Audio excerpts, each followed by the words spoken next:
Journalism is under incredible threat. And I worry that journalism at the local levels, especially in cities where it's like really being demolished, and that's where it starts. You start to prevent people from having information about things they can impact in their lives. We're seeing a little more visibly now in this administration, but even before that, there's still lots of incidences here where the press has not been supported in terms of their right to exist and to be able to hold truth to power. I have encountered many people in my network who will say, I can't read the news anymore. I'm too tired. It's bad for my mental health. And I can understand that to a certain extent, but I also think it's a privileged perspective that I can't sign up for. I guess if we want to talk about things that frustrate me, I'm an Indigenous woman. I'm 3% of the U.S. population. There are not many women like me in the field of communications in mainstream America. And I value that, but I also question that. Guys, just look at the facts, man. The more divergent thinkers you have, the less groupthink, the more uniqueness you bring into your team, the better we'll perform. Full stop. It's the threat to the power structure. The best is yet to come. I'm lucky. Good things happen in my life. I manifest things in that way. And I'm a believer that I have like a superpower that believes that good is there for me and good is there for us. And that's what's coming for us. Kathy! Welcome. Welcome to whatever this is. I'm happy to be here with you. Yeah, well, it's great to see you. And you said you're in DC right now, is that right? I'm in DC. Yep. Yeah, I live in DC, but I'm actually visiting a friend. I had a bunch of meetings today in varying coffee shops in the district. And in between, I popped in a friend's office to do this recording. Thank you. Amazing. Thank it looks you like a swanky office I'm seeing. I know. Important buildings. And I know, the view is not bad here. No. It's not bad, is it? It's absolutely gorgeous. Yeah. And then we also have Paloma. Who is more than a great cocktail. Who is what? Your favorite cocktail. My very favorite cocktail. I thought your favourite cocktail was a French 75. Well, yes. Actually, she's that lying. That is true. I was lying to you, Paloma. She's lying. It's French 75. But no one knows what a French 75 is, so Paloma's my one everyone knows. Very good, actually, I have to say. It's not bad. Paloma's on the team here at Grounded, and Paloma has volunteered to be the voice of Gaia, who is our AI assistant. Or voluntold. Yeah, voluntold. Yeah, exactly. To be the voice of Gaia, our AI assistant, who's going to be chipping in a little bit later with some points of view, because she's a bit of an old smarty pants and she likes to... Well, she is our AI. Well, that's what she is. So, Kathy, it's great to have you on the show. We're even more honoured that you agreed to be our inaugural guinea pig, basically, as we kind of stumble into this... into this series of episodes. So thank you so much for joining us. Could you tell us a little bit about your professional journey, but do it in 3 pivotal moments? Oh, that's so hard. There's so many pivotal moments. First of all, thank you for having me. It's a delight to be here with you two, and nice to meet you, Paloma. Happy to be the guinea pig for this first episode. 3 pivotal moments. That's like so first of all, I was really surprised to be asked to be on this podcast because I am currently unemployed. Let me reverse chronology for us. Yeah. Is right in this moment where for the first time since I was 14 years old, I'm not working. I've had a job every year of my life since I was 14. And this is the first time I have had any more than like a 2-week off from between jobs break. And it's been 3 months and I am loving it more than I could have ever expected. And I'm also finding it really stimulating from a professional perspective because I'm open to many possibilities and that feels incredibly exciting to me. And I have a high degree of optimism about my future and the future of everybody. So I think the next pivotal moment, I would say, is having done, I met Heidi through our agency experiences and I had a good commitment to agency life. I did 15 solid years of working across 3 different agencies in varying roles, varying capacities. I know it's like where we've gone through the trenches of it. And I think what I've learned in that space is that I have a high degree. I have an appetite for doing a lot of things at the same time. I enjoy not just being solely focused on one thing. I like to have multiple projects that are brewing at the same time. And agencies gave me this incredible portfolio where I could be working on something really specific. I could be flying off to another country to do a pitch. I could be thinking of breaking a new sort of trying to do a breakthrough creative idea with a team. And throughout the whole tenure of my agency life, I was never for want of exciting things. I like excitement. I'm attracted to the excitement. I like the hustle. And I would say in my agency tenure that I would always be an agency person for the rest of my career. I really believe that to be true, unless Nike calls me. I say that over again, unless Nike calls me. And it was kind of this joke because Nike calling a person in DC who was an agency, just seemed so not possible. But I was like, I put it out into the world, and that's in essence what happened. And in 2019, I found myself being recruited by Nike and joining the company, which frankly changed my life. It changed the pivot of my career. It took me from being a big fish in a smaller pond to a small fish in a bigger pond. And because I hadn't gone away to college, I did a college locally in DC, stayed home, I raised my daughter. I think the experience of being at Nike gave me, I went away to a university of the world's best brand. I learned, I grew, I was exposed to so much in the way a large company works, a matrix structure, sort of the ins and outs of having to work projects across the matrix, the hardcore experience of communications within a communications team and not just as an advisor on the outside. And then I think the third one I would say isn't really a moment, but it's more of, I think, a practice in how I operate as a professional. And I started college after my daughter was born. I had my daughter young in life. She's 33 on Sunday, actually. So we're throwing her birthday party, which is really exciting. Once I had her, I had a mission, and that was to get a degree, to get good grades. I graduated with honors. 5 years later, I ended up doing a graduate degree while I was working full time. Then I taught at a university at Georgetown for 10 years. And then I just completed now a fellowship at Columbia University. I never want to be done. I want to be constantly learning and constantly challenging myself. I love the whole environment. I love it all. Yeah, that's amazing. Yeah. So hopefully that answers your question. So that's quite a journey. I think that's a hilarious example that I'm going to be an agency person for all my life unless this one brand calls. Right. It's really funny. It's in the dating scene, I'm going to be single forever and ever and ever unless George Clooney calls me. Or Hugh Jackman. Very nice. But, that thing is I set my sights just because Nike is the iconic brand of all time for everybody around the world. And anyone in an agency uses Nike as an example or aspires to be like Nike. It's such an inspiration, that whole, the marketing, the brand, the growth, etc. So how did you find that transition from the world of crazy agency to the world of corporate Nike? Nike is not a place where you go and you sit around and think big thoughts and have big creative vision. Your work is only as good as it is if you do it. When you're in it and you're the client, you are working. That is your responsibility. That's your role. You are expected to implement it to the very end and then figure out, did it work and was it successful, etc. And there is such I guess it's an urban legend on the agency side about that. I always felt like we're doing all this work and all you need to do is go hit play on your, media distribution. And what the heck's the problem? But you're right. There's all those other little bits that have to get figured out and tied down that we don't do and don't see and probably don't have enough respect for. And the incessant meetings, I've always wondered how our clients seem to spend their entire life in meetings and they go, how do you actually get any work done? And spreadsheets. And spreadsheets. And decks upon decks. Yeah. So what was the hardest part? Because, I remember when the kind of Colin Kaepernick kind of came on and everyone was like, yes, go for it, my son. This is exactly what we need to be seeing from a kind of purposeful global brand.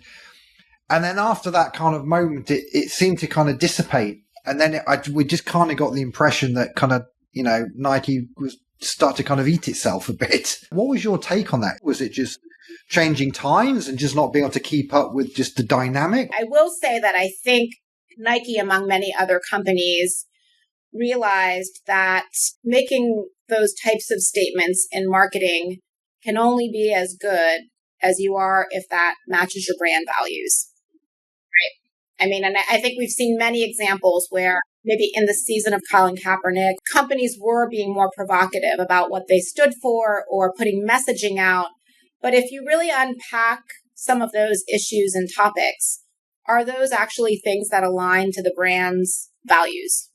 Is the company doing the right thing. So, I mean, I think for Nike, like the barometer is always like, if you have a body, you are an athlete. And Nike exists to serve athletes. Talking about then being aligned with your values, I'm really curious then, obviously having kind of been at the Washington Post and thinking about that as a pivotal moment, what was the hardest part there? You know, what was it that pulled you in? Yeah, I will start by saying that I love the Washington Post. I grew up, as you might know, in the DC area, originally from South Dakota, but, most of my formative years were in Washington, DC, and, from back in the paper version, leading to the digital version. And I've had many, many friends throughout the years who've been like in and out of the Post as reporters or on the business side. So my levels of respect for the institution are like at the highest level. Journalism is under incredible threat. I felt like I want to go to a place where I can solve complex problems. I want to get in there. I want to roll my sleeves up. I want to fight. I want to just do what I can to create impact. And I mean, this sounds like kind of idealist, but like make the world a better place. And that's kind of why I went to Nike, and that's what attracted me, same to the Post. And also it was a bit of a homecoming for me because I've been living in Portland. I think, it's hard to say. There's lots of reasons why I didn't stay at the Post. And I think one thing that strongly influenced me is that in January of this year, I started a fellowship at Columbia School of Journalism amongst 28 other media leaders. The perspective that I had while I was in this program challenged me more than I expected. I did 2 projects. One was on sort of talent-driven journalism and the idea that today people trust people, obviously. I think that's not speaking like anything that a marketer wouldn't know, but people trust people. And so if you can create more opportunity for a reader or listener or viewer to understand who it was that's sharing news or information with them, the more that level of trust would increase over just trust of an institution. So that was one belief I had, and I had a whole project focused on talent-driven journalism. The other project that I ended up delivering as my final was focused on hyperlocal journalism. And I'm like super passionate about this. The question here around democracy, and I'm like, that is where I sat. It is hyperlocal journalism. It is the fact that today the de-emphasis in local journalism is significant. And even if you live in a city like in Washington, D.C., you will still find pockets of news deserts because DCist has closed and other papers have shut down, and there's just less investment in the space.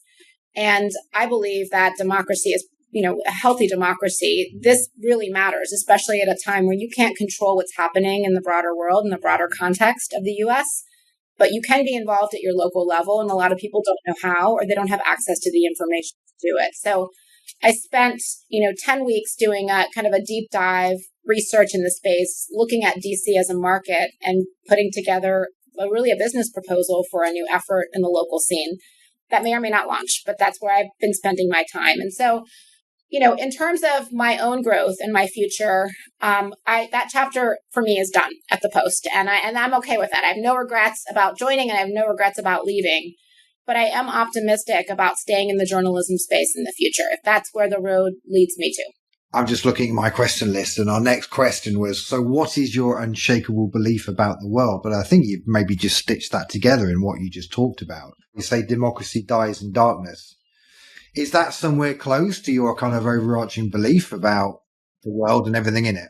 Yep, absolutely. Part of it is in where is journalism today? And I mean, I've also, part of my role at the Post was to support the press freedom initiatives. And I worked really closely with Jason Rezaian, who I'm not sure if you know who he is. He was a Post journalist. He was imprisoned in Tehran for 544 days for reporting a little over a decade ago now.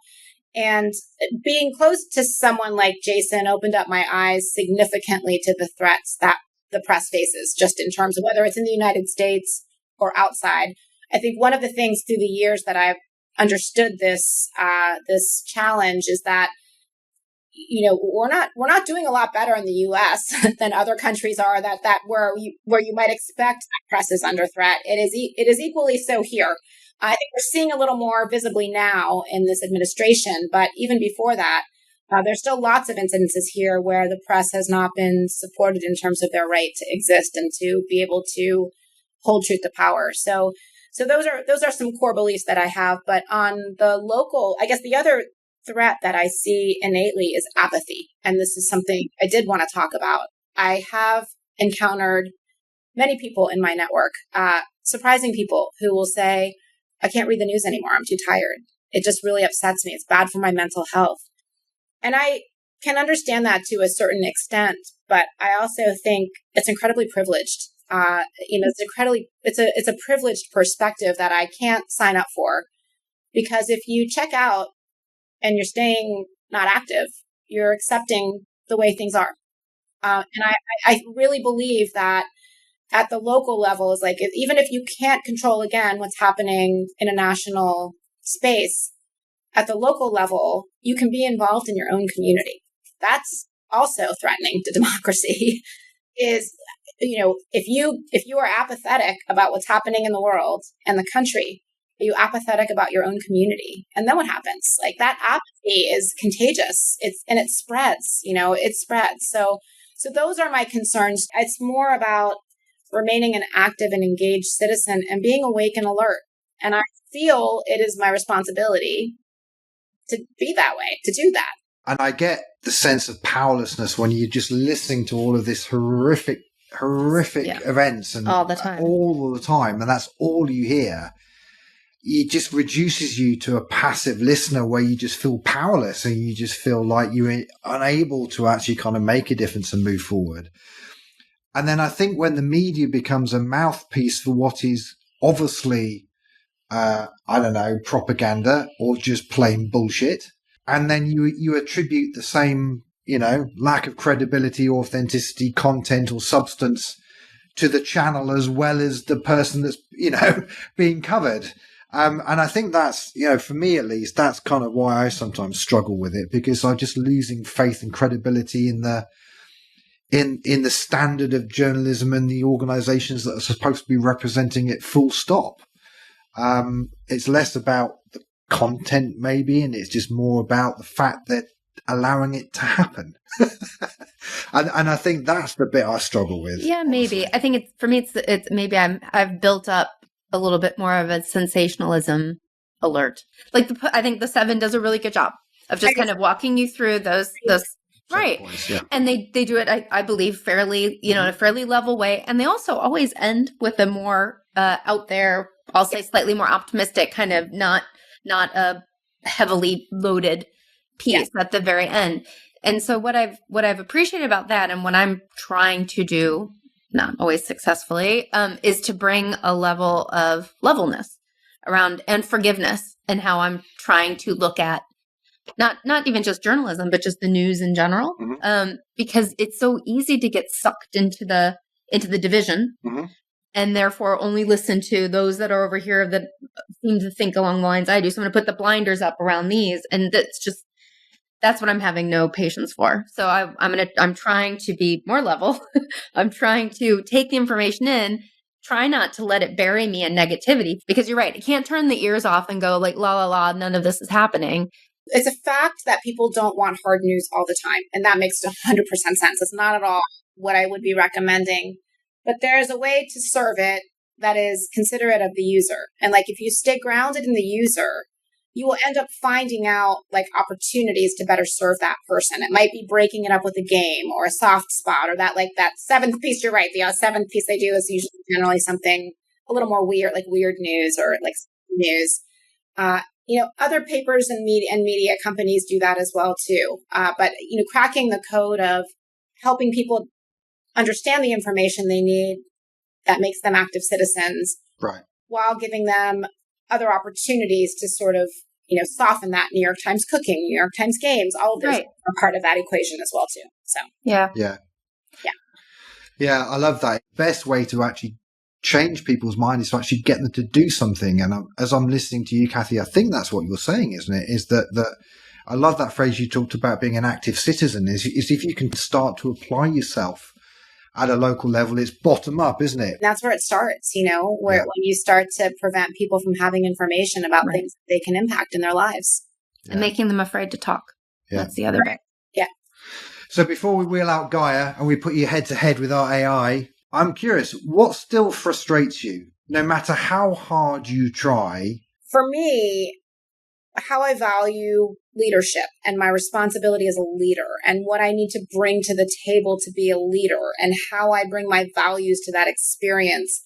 I do get frustrated when I feel like, that the sort of lack of alignment maybe with my own values and how I view other roles, other leaders and examples of them in the workforce. And everywhere you go, there are bad leaders. But I'm such a believer that if you sort of bring a human-based approach to the workforce and you lead your people, and that you will get a good product if you start from the inside out. So, it's not really like a rock in my shoe. It's just something that I'm aware of.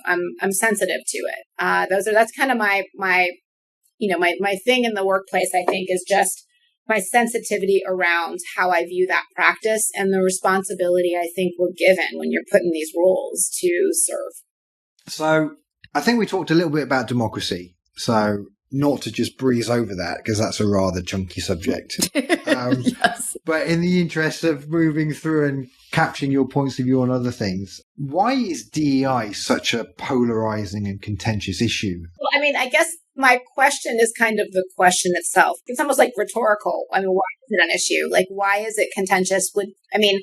Unfortunately, like, I think when you use the term inclusion, it lets you know that there's already like exclusion that's been set up. Yep. And if you are part of a DEI world, or you are like in whatever space that is, you're a woman in the workplace that's predominantly men, or you're a person of color in a team, then you're the minority in that team. Inclusion implies that you are excluded. So therefore, there need to be practices designed in order to bring you into that. And that, I think, is it's always kind of bothered me about DEI in general. So just that it's a system that excludes somebody, which is true, but it is like it does kind of over-index on that. I really question why this is a problem today. I don't understand. And I can tell you that I don't have an answer for this, because this is, if we want to talk about things that frustrate me, this is a space that frustrates me. Yeah. I'm an Indigenous woman. I'm 3% of the U.S. population. There are not many women like me in the field of communications in mainstream America. And I value that, but I also question that.